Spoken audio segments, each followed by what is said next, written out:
at the Health Experience Design Conference. I'm with Robyn O'Brien, who is the author of The Unhealthy Truth, One Mother's Shocking Investigation in the Dangers of America's Food Supply and What Every Family Can Do to Protect Itself.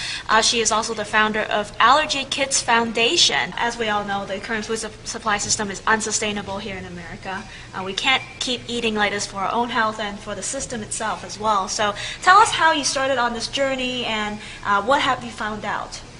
Well, you know, I wasn't looking for this situation at all. I was a food industry analyst. I was a financial analyst. One of the industries I covered was the food industry. I covered tech. And so I always looked at everything kind of from this cost-benefit analysis. And when my husband and I decided to have kids, I traded the briefcase for a diaper bag and threw myself into motherhood. And, you know, up until that point, I really, truly had not given a whole lot of thought about the foods that we were feeding our family, what I was eating. What were you eating? You know, I grew up in Texas, so it was kind of meat and potatoes, but I had my fair share of Twinkies and Doritos and Ding Dongs. I mean, I wasn't a foodie, I wasn't a purist by any means. I just thought if it was on grocery store shelves, it was safe. Right. And then when we had the children, we had 4 kids in just over 5 years. And truly at that point, I didn't want anybody telling me what to eat. I didn't want them telling me what to feed my kids. Right. You know, as any parent knows, it's hard enough just to get kids to eat. And then on a budget with limited time and everything else. And about 6 years ago, one of our children had an allergic reaction one morning over breakfast. And truly at that point, it was so stunning to me that a child could actually be allergic to food, to something that you have to have in your life to nourish you, to grow and thrive. It was this cognitive dissonance. It was like, how could that possibly be? How could food be so dangerous to a child? Hadn't known anybody with food allergies when I was a kid. I had sort of dismissed the whole food allergy thing as alarmist. And all of a sudden here I was confronted by this swollen face of my own daughter. And as we raced her to the pediatrician, you know, I started to learn these statistics. And at that point, 6 years ago, 1 out of 17 kids under the age of 3 had a food allergy. From 1997 till 2002, there had been a doubling of the peanut allergy.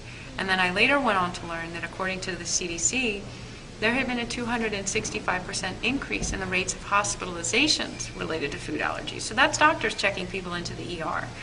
And as I began to learn that, you know, and learning that a food allergy is when your body sees food as foreign, to me it just begged this question, you know, what has changed in our food supply? And nothing could have prepared me for that answer, because so much has.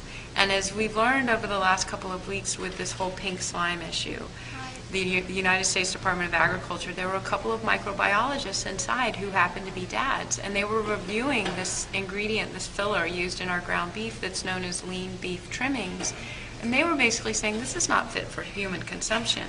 And the reason they sounded the alarm on it was because the USDA had just bought 7 million pounds of it to go into the National School Lunch Program to be fed to our kids. This is an ingredient, a filler, that had been rejected by McDonald's, Taco Bell, Burger King. It was kind of let's feed it to the kids. We can't say anything about it. Right, and I was going into the school lunch program. And so as I started to learn all of this, you know, that we do today have artificial growth hormones, additives, fillers like pink slime, genetically engineered ingredients that there are no long-term human studies on.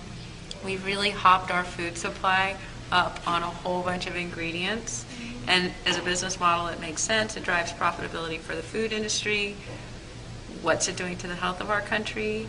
The jury is out on that one. And when you look at the fact that the U.S. spends more on healthcare costs than any other country on the planet, that the CIA ranks us life expectancy at birth, I mean, you would think, I would have thought that the U.S. would have been pretty high at the top of the list for life expectancy at birth. We are at number 50. That is shocking to me. And as I learned this information, the fact that this generation of children has earned the title Generation RX, I thought, you know, the very health of our country, our ability to thrive in the global marketplace, to lend our talents, to collaborate and innovate and design these new programs to drive our economy forward, to drive our country forward, is 100% contingent on the health of the next generation. And so, you know, here we have this extraordinary opportunity to design a new healthcare system that is truly focused on healthcare and not just on disease management. Because what we've got right now is a prescription-focused model, and what we can develop is a prevention-focused one.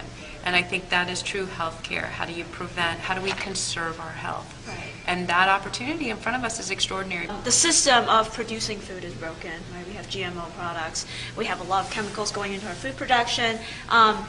Just starting from that, you studied the industry. Is there a way to shift that? What is the trigger point? Because they're so profitable doing what they do now. Yeah, and they wouldn't say it's broken at all. You know, the chemical industries and the people... Well, they're not associated with the health industry. We're just seeing all the effects. But, you know, I think a great example is Kraft. For example, you know, a third of their product category now are better-for-you products. They have pulled things like high-fructose corn syrup from some of their products. Mm-hmm. They've pulled things like artificial dyes from some of their products. They're introducing an increasingly growing number of organic products, you know. They're responding to consumer demand, and the consumers are saying, hey, we want to opt out of this stuff. We don't want this junk in our food anymore.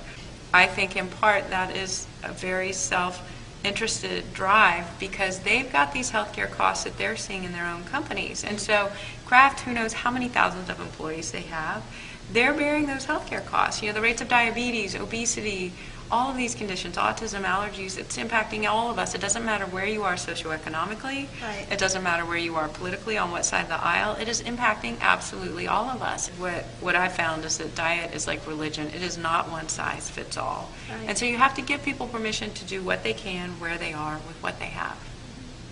And is there an opportunity that you see to tie, you know, can your doctors say, walk into Kraft and say, stop giving my patients these products, these foods? You do see there are doctors' organizations that are really starting to step in and create organizations around this. You have Physicians for Responsible Medicine.